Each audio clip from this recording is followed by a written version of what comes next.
So this is a story about art and belonging. I'm a visual artist. I work between cultures, and I'm curious about who we consider to be part of us, who is familiar, who is unfamiliar, and who belongs. Mostly I make portraits of people across cultures, and that's problematic because people who look like me have had a bad reputation for a thing called colonialism. Now, colonialism at its core is an attitude which approaches the unfamiliar and says, because you're different, I have a license to sell you, to conquer you, to eliminate you, or just to demean you. And as we well know, it's done an enormous amount of damage. Sadly, colonialism and its attitude is not in the past, it's very much with us. It just manifests in different forms, such as racism, sexism, homophobia, etc. There are many people, thankfully, who fight against colonialism, and they might look at my art and say, you've got no right to depict a person from another culture. And I would agree with them, because that's exactly the challenge that I want to pull apart and ask the questions that I want to ask. Questions such as, if I'm a portrait maker, should I only make portraits of people who look like me? Should I only make portraits of me? How can I decolonize my thoughts and my actions? How can I work ethically across cultures? So these are the questions that my work has been wrestling with for a long time, and there are no easy answers, but I guess I'm here with you this evening to talk about what I found along the way. I'll start with two milestones. When I was 12, I saw the film Gandhi, and I was shocked to the core with the scenes of brutality of the colonial empire. And I realised two things. One, that there was this thing called colonialism, and two, that as a white man, I was very much on the wrong side of it. When I was 16, I was a feisty teenager and I wanted to fight all these injustices that I saw, and I was attracted to a charismatic religious leader. She had a following around her. I moved with that. I followed her. I committed to that group, and then 18 years later, I woke up and realised I'd actually joined a religious cult. Whoops, that was a mistake. That's 18 years of my life I won't get back. But on a serious side, it wasn't very good, because that cult did what cults do. They harness a person's passion to fight for a cause, often a young person, and then drive a wedge between that person and all of their support networks. And then once isolated, they indoctrinate you, try to change you, tell you you're not good enough, that you should be like XYZ person. So shaming and bullying and belonging and exclusion were the tools they used to control and to break people. Now, after 18 years of that intensity, suddenly I realised that was not okay, and I decided it was time to leave. Now, I'm not a brave person. I couldn't confront them face to face, so I waited for a time, and in 2007, I snuck out the back door and ran away as quickly as I could. And I landed in India, as far as I could get away. Most people go to India to find religion. I went to India to get as far away from it as possible. Anyway, I was in Jaipur, and I was free, but I was very much a broken person. And I was a bit shattered, very much alone, estranged from all the people I knew. I was a stranger in a strange place. I didn't know anything about the language or the culture, and nobody knew me except for one person. And he and his lovely wife and children and extended family took me in and looked after me. And they, along with a plethora of people in the street, the tyre puncture walla and the security guards, they healed me with a simple method. They didn't judge me. They taught me that I was lovable and that I belonged. I belonged to them. They became my new family, and Jaipur my home, and India my rescuer. Now, Jaipur did something else amazing to me. It allowed me to enter the career that I'd always wanted, that is to be an artist. Now, I wanted to be good at portraits. So one day I asked one of the older men in the community if I could draw his portrait, and he agreed. And so we sat on the street corner and I drew his portrait, and a wonderful thing happened. A crowd gathered, and the crowd got bigger. And then by the end of the drawing, I had 100 people who wanted their portraits drawn. So I wasn't necessarily a very good drawer at that point, but now I had an enormous amount of people to practice on. Old and young, rich and poor, Hindus, Muslims, Sikhs, face to face, 1-to-1. Here's some of the others. Portrait drawing is different to taking a photograph because it takes time. And in the time, there's this space that develops. And it's a space of hospitality, a space that is dedicated to getting to know the stranger. And there's a risk involved in that space.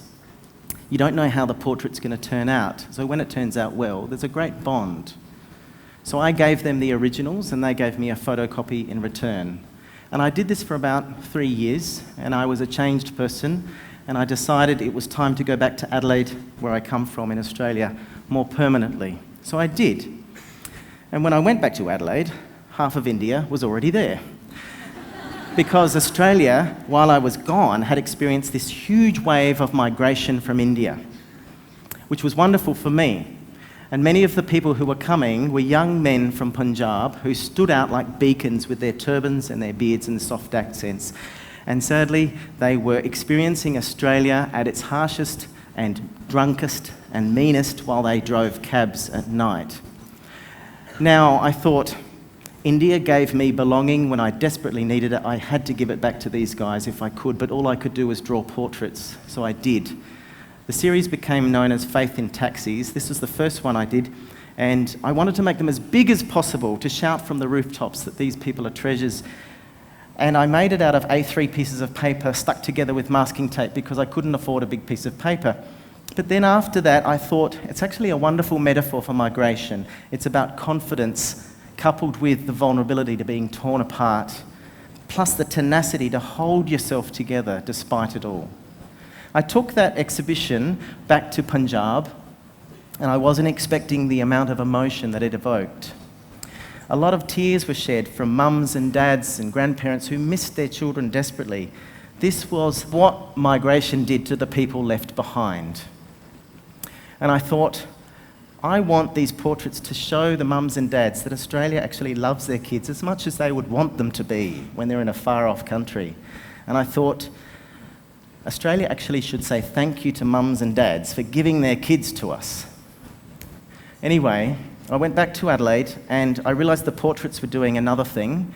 They were allowing the locals to see these people face to face and not in the periphery of a driver's seat.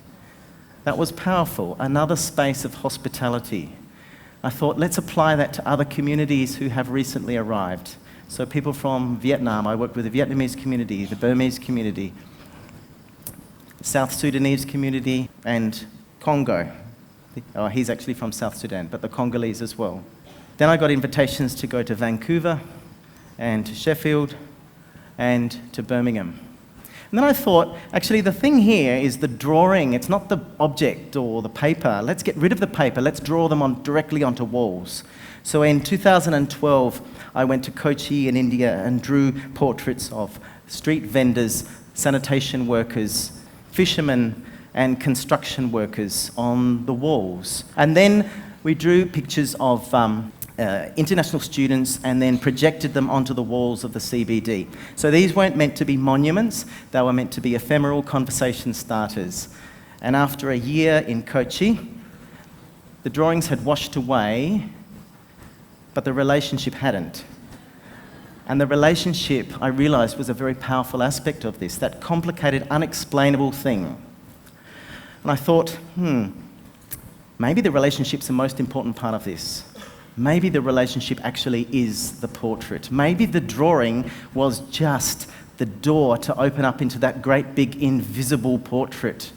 Maybe this is the invisible work of art, the invisible work of the arts that are going on all the time. And now I had language to talk about all the things that the portraits had become. You see, in Australia, the portraits had taken on a life of their own, and all the connections that they had made had turned into different things, such as Turbans and Trust.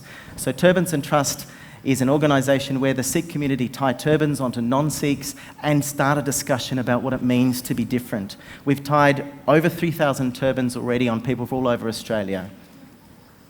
It became a migrant advocacy group. You see, when migrants come to Australia, they're vulnerable to being exploited. And I didn't want to see that happen, So we talk about labour rights and we approach employers and get unpaid salaries back. About $3,000 so far and more coming. It became Subnum, which is a group that gives migrants the one-on-one mentoring that they need. There's a lot of general support that migrants get, but often what they need is hand-holding. They need mentoring to write CVs and cover letters and form social networks, etc. So hundreds of people have passed through Subnum. These are all free, by the way. We've worked with the state government to change the uniform policies of government schools to include the word faith, so that students who come from other faith backgrounds can make the transition into schools more easily if they have the ability to change their uniform. It became a bullying resource to enable kids to build resilience and to love being different and to stand out. And it became the Parent Long Stay Visa Committee. So this group decided to fight to change the laws of Australia to allow parents of migrants, parents of Australian citizens, to stay longer when they come and visit. And we actually achieved policy change in both the major parties. And anybody who thinks the arts don't change anything, lean in. Yeah.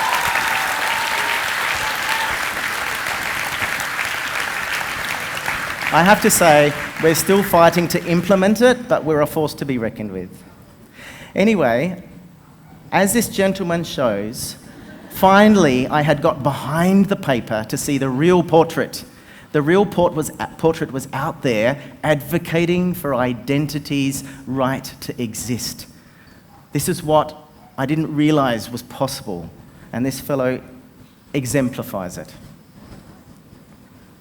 You see, art does many things, but there's 4 things I'd like to share with you that I think is important with the arts. Art teaches us to approach the unfamiliar without fear. Art trains us and gives us the language to talk about unusual things with respect. Art gives us the permission to be curious, and art advocates for the unfamiliar. Art says the unfamiliar is allowed to exist in this world. Get over it.